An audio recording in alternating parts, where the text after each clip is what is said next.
Welcome to Women in the Middle Entrepreneurs, the podcast that gives you an unfiltered behind-the-scenes look at what it's really like being a woman in the middle who's over 50 and following her entrepreneurial dreams. Grab a superhero cape, girlfriend, because you deserve one. I'm your host, Master Certified Life Coach and Midlife Mentor, Suzy Rosenstein, and I am excited to inspire you with interviews that feature all of this midlife amazingness. Let's go.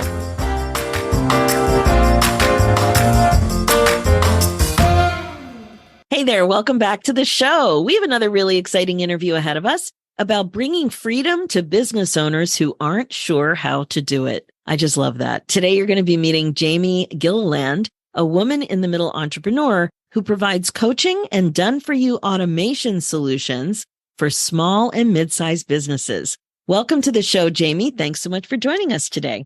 Thank you, Suzy. I'm so excited to be on it. And I love what you're doing because those of us in the middle, as you say, don't get a lot of attention for what we do. So thank you for bringing that to the masses. Oh my gosh. And we deserve superhero capes, if you ask me. Absolutely. So I know we're going to have a great conversation about your midlife entrepreneur journey. We're going to be talking about your business and what's going really well, and also what midlife issues might be getting in your way to some extent and are probably challenging for you in your life as well as being a business owner. So let's get started with how old you are, how long you've been an entrepreneur, and what your story was like and what it is that you do. Take it away. Sure. Thanks, Suzy. I am excited to announce that I am 57 proud years old.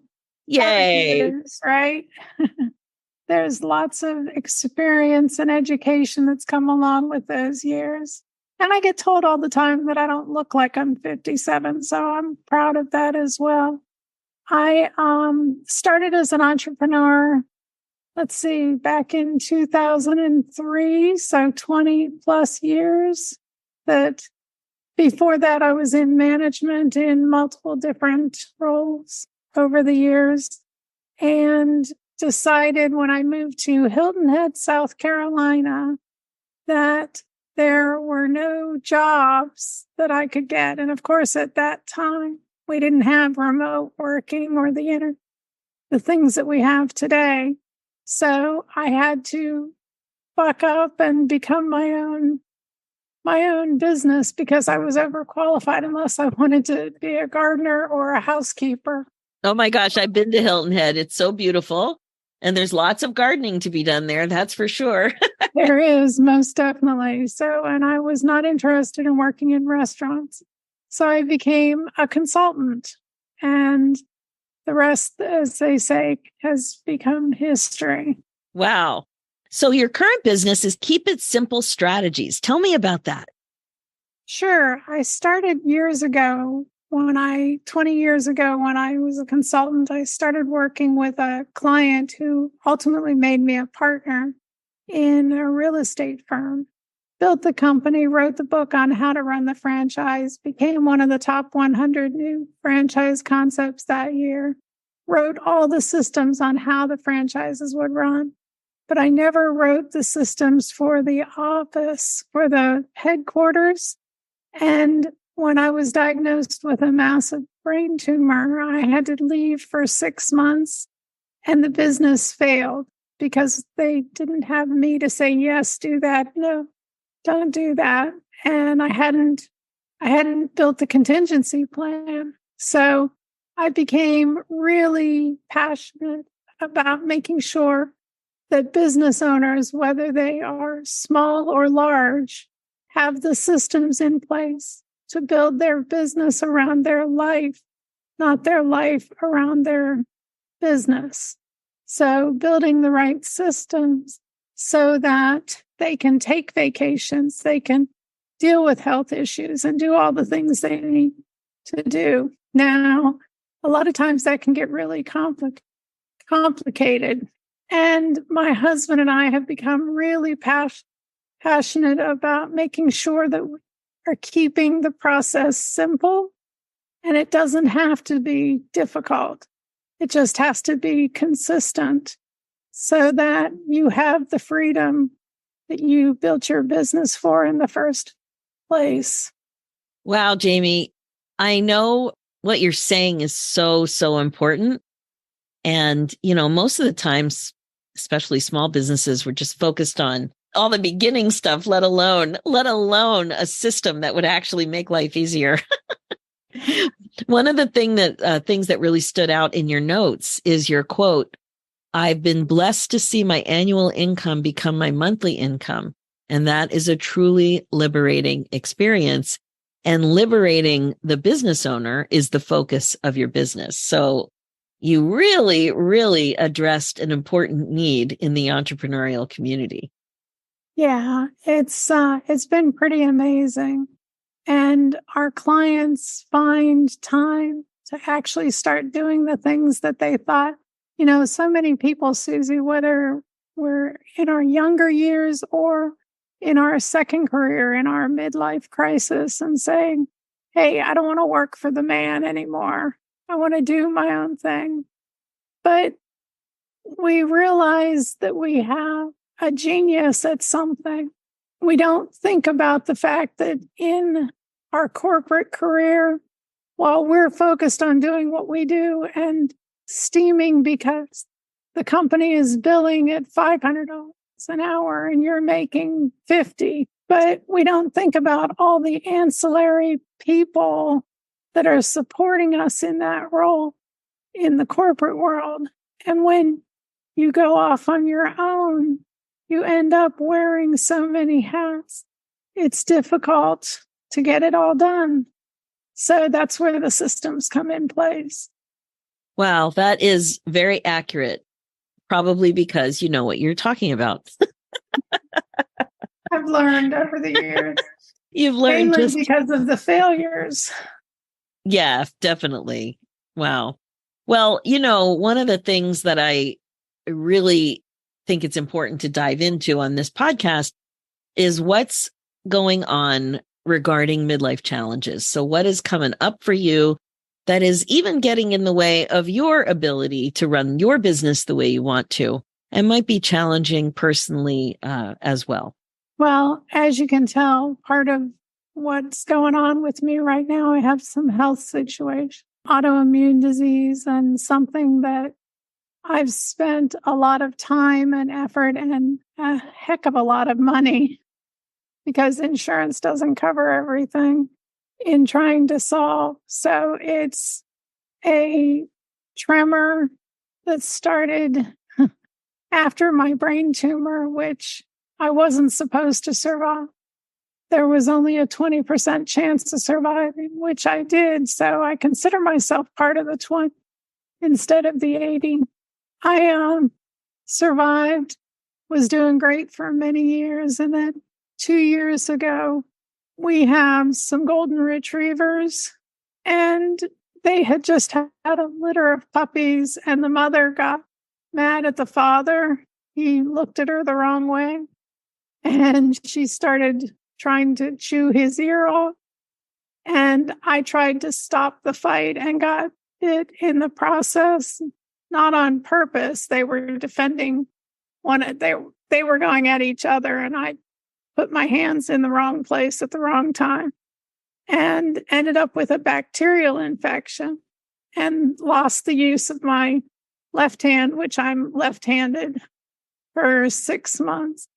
And then just as that was recovering, I had just bought my midlife crisis car, a beautiful sports car, 400 horsepower, all excited.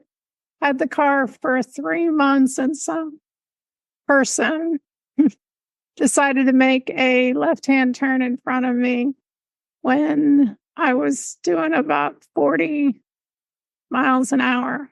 And I avoided T-boning her, thank God, because she was 8 months pregnant. But I hit the curb and the airbag shattered my right wrist. So I went 6 months with one hand and 6 months with the second hand. Well, the combination of the two has somehow triggered an autoimmune disease. So I've been dealing with health. First of all the steroids and stuff they put me on, I gained 60 pounds. in the process, wasn't able to work out or exercise for a year because I didn't have the use of one or the other hand. And really got to the point where I didn't like looking in the mirror. I didn't like how I felt. I didn't like how I looked. I just was unhappy with all of it. And I was working. I had a particular client that was paying me well over $10,000 a month for some part-time consulting I was doing with his clients. And I just couldn't do it anymore. So decided I had to stop that contract and focus on me. The good news, in the last year, I have lost 60 pounds. Still have about 20 more that I want to lose, but I'm getting back. I'm working out 3 times a week with a trainer, getting strength back, and working on solving the tremors. Today, they're particularly bad, so they're affecting my voice as well. But as I said earlier, we were joking. Sometimes in business, you just got to roll with it. Yeah. Jamie, oh my gosh, thanks for sharing all that. Like, seriously, this question was made for you. Like, this is the exact example of something that can happen and happens to people all the time. Yet, I don't see a lot of people talking about, really what it's like in midlife, when sometimes it just feels like we're just waiting for the other shoe to drop. And you're running a business. Now, what's interesting is your business has to do with systems and automations and trying to make things a little easier. So I would imagine, ironically, the year that I went with the lack of use of either hand, now we have a virtual assistant and a programmer, and my husband's a copywriter, and I'm the rest of sales and strategy. But in that year, we had our highest and best year ever. As a matter of fact, some of the software that I work with, I was the number 1 salesperson and won all kinds of awards for that year, even though I was dealing with 2 major health issues. My jaw is on the floor. Honestly, you've really overcome so much. And as you were telling your story, on a podcast, you don't want to talk over each other. So I'm trying, the more experienced you get as a podcast, you know when to keep your mouth shut. But I didn't want you to think as a listener that I'm not having a serious reaction to what Jamie's saying. As Jamie's telling her story, she can see my face. She can see my hands going, oh my God.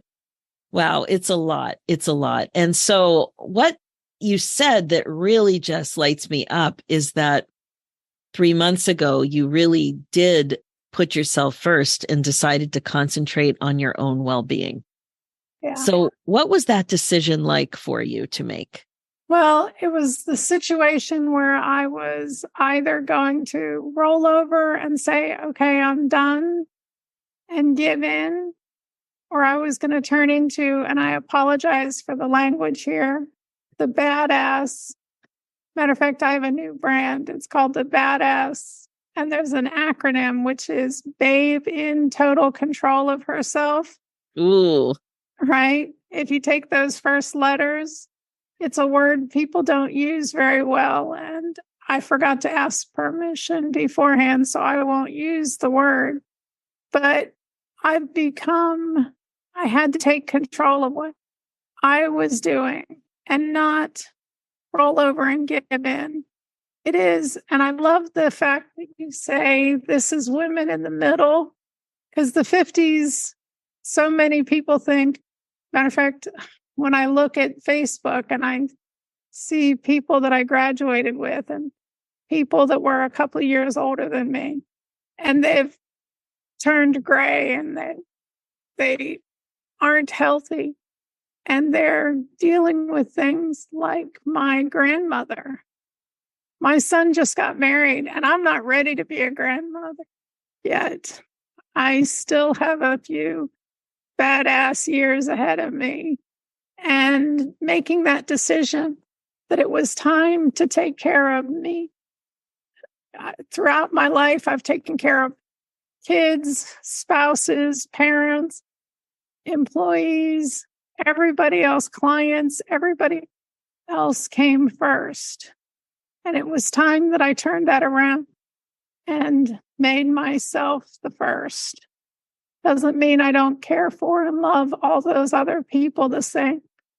Means I can give more to them, because if I didn't choose to take care of myself, they would be taking care of me instead.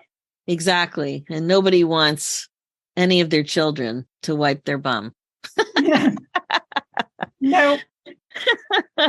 Yes. That decision, not only was it working for your health because you've been able to make significant improvements, but as you mentioned, it's paying off handsomely in your business too. Who would have thunk that? Yeah. I think, again, it's when you make the decision to take care of yourself, to take what one of my mentors calls massive action, right? And focus on what the possibilities are. The future still holds all kinds of possibilities, no matter what age you're at. If you decide you want to just look at the past, then it's time to curl up in that ball and just pull the covers over your head and say, okay, somebody take care of me. I wasn't ready for that. And my clients love that. My clients, as a matter of fact, when I was going through this crisis, it was almost an identity. It wasn't just a health crisis. There was an identity crisis at the same time. And I said to clients and confidants, what is it about me that's different? Why do I stand out to you? And both of them, one said grit, you just keep going. The other one said you're unstoppable. It doesn't matter what we put in front of you, you conquer it.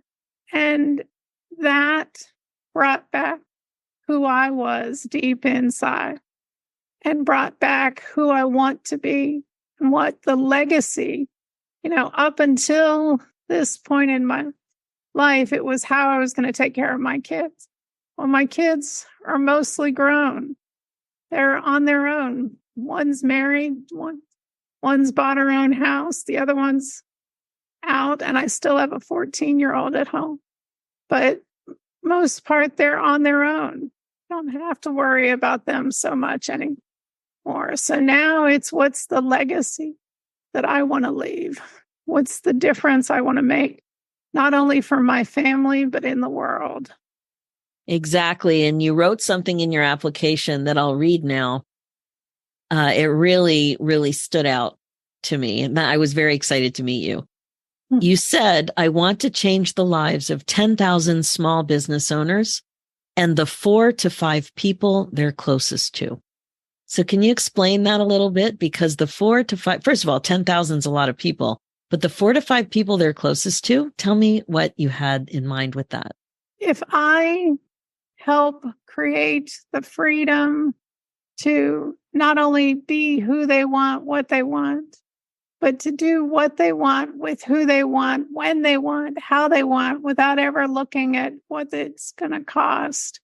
Think of the difference that makes in children's lives. How many, one time years ago when I had first started, my kids were doing something and I was yelling at them for something I don't even remember. And my cell phone rang and I stopped immediately, picked up the phone and went, good morning, or whatever, with this happy voice. And my kids, when I hung up, looked at me and said, Mom, how can you go from yelling at us to a happy voice that fast? And I realized that I was giving more to my business than I was to my kids.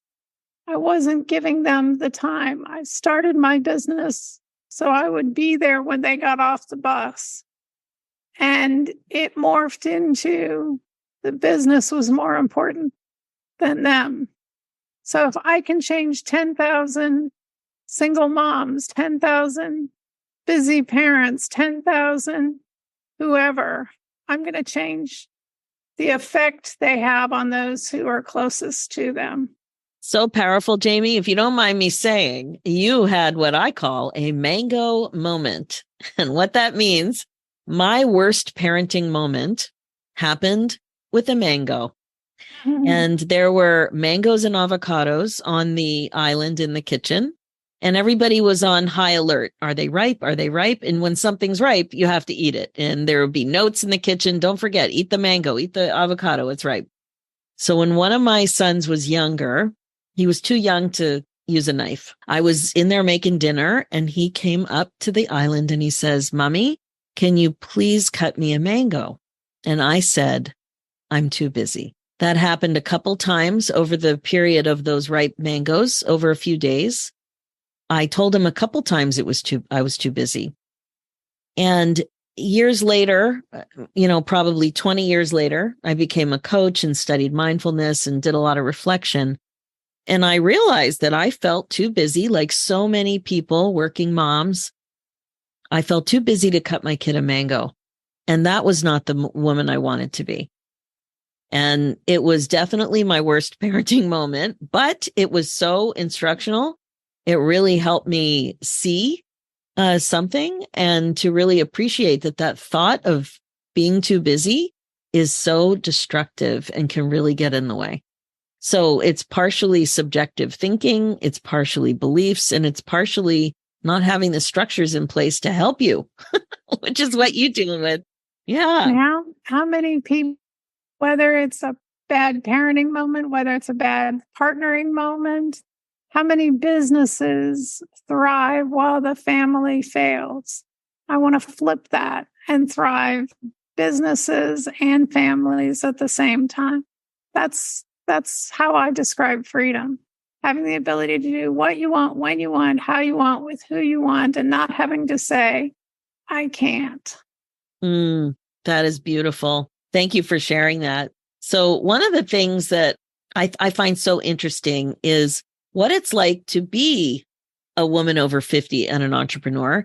And if you noticed anything surprising about it, anything that you expected or didn't expect, something that was a little different than what you thought. You mentioned in your notes it had to do with energy. Can you tell me a bit more about that? Sure, absolutely.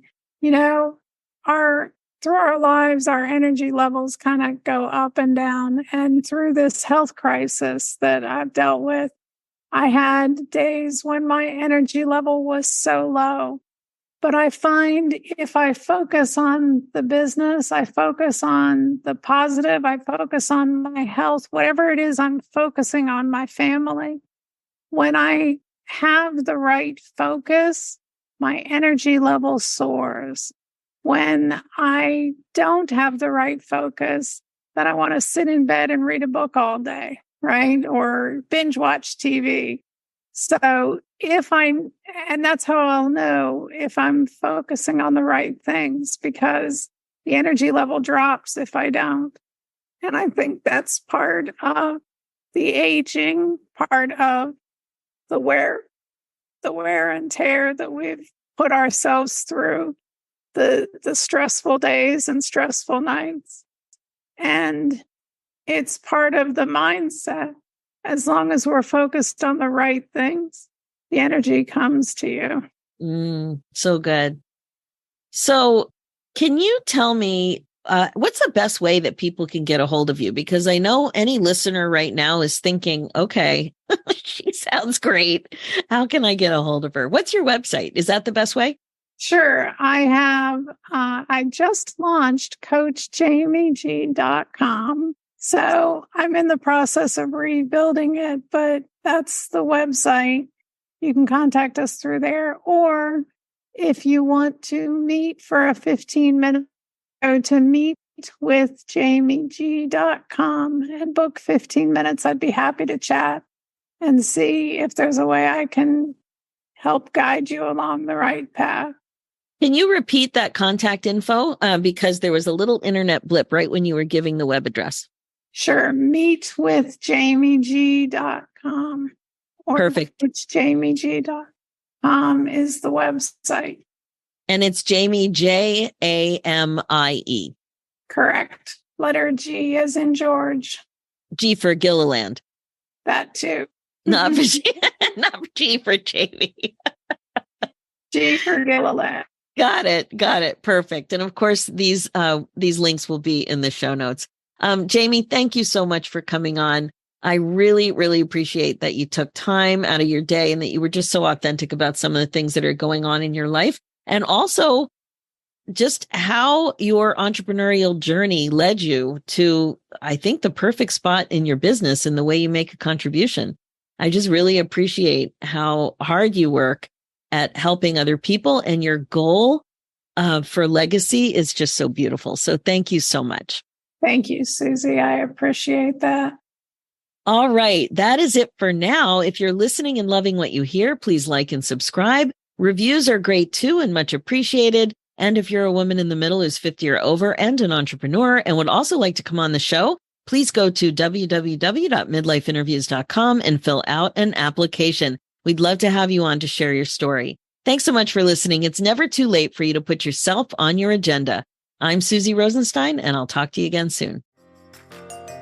Now, real quick before we say goodbye, if you are connecting with this show, I'd love to invite you to a happiness breakthrough coaching session. It's my laser-focused coaching call that will help you get clear about what's getting in your way as a woman in the middle entrepreneur and confident about your next steps to more happiness in your next chapter. Head over to www.nextchapterbreakthrough.com. Talk to you soon.